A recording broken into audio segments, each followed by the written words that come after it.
So looking at host pairs, this is another data set that we've sort of coined our own term because it didn't exist. Essentially what host pairs are is two pieces of infrastructure, a parent and a child, that were observed being connected dynamically when our web crawlers crawled the web page, our virtual users crawled the web page. So this could be like you're having a Facebook image on your website, and that would be pulled in to render on your website. Yeah, so if we took www.passivetotal.org would be the parent in that case, and then Facebook would be the child, and the cause between them would be an image reference. And so what we can see here in the tab contents is a number of different host pairs in a number of different directions, both child and parent, and a number of different reasons why. So as I mentioned before, these dependent requests may occur because of images, redirections, JavaScript, CSS, a number of different reasons. We're capturing that information when our web crawlers go and crawl the website. And what, to me, this is probably one of the most exciting data sets that we have because it really helps tell a story. What I like about the host pairs is the ability to walk back up a chain of requests or walk down a chain of requests.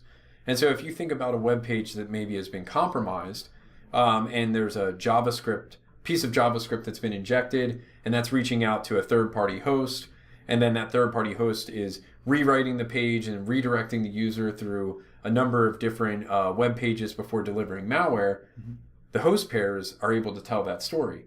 And they can do that by looking at the parent page and identifying the child relationship to the malicious resource, identifying that there is a location redirect that takes place, and then you can pivot over to that resource as the parent now and see where it redirects to, and you can follow that chain all the way down until you get to the malware.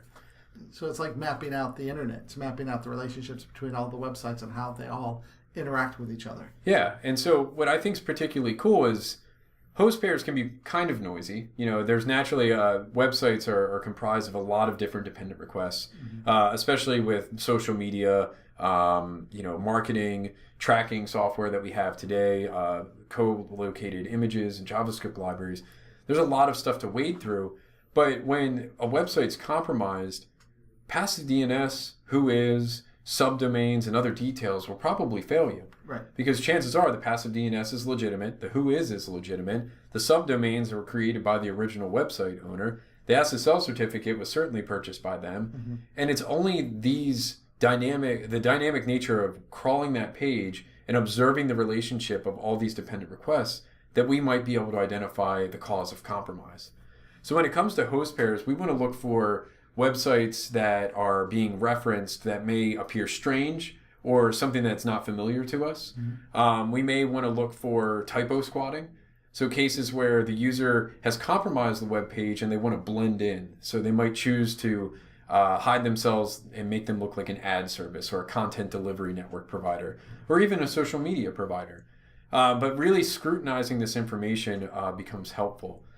Also, keeping in mind, again, our friend time, we want to observe cases where was there an influx or a recent change that we observed, where maybe there wasn't a change for a number of years and then all of a sudden we saw that the web page was redirecting to something new that it previously didn't.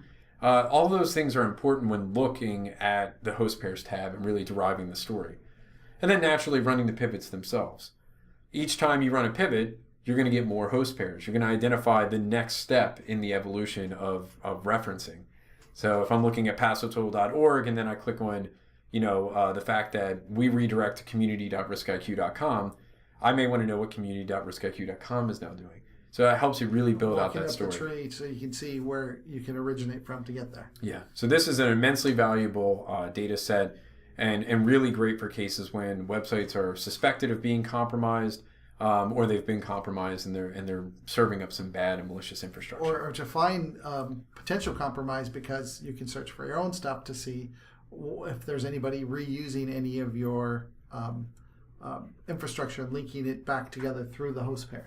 Yeah, that's a really great point there. We talked about the case where someone might download my web page and use it for phishing. Well, if I'm a smart attacker, I may not want to go and download all your image resources or your CSS. I might just point directly back to your domain. So you're right, looking for cases where someone else is pointing their infrastructure back to my infrastructure could really be a good lead to proactively identify people that might be phishing you.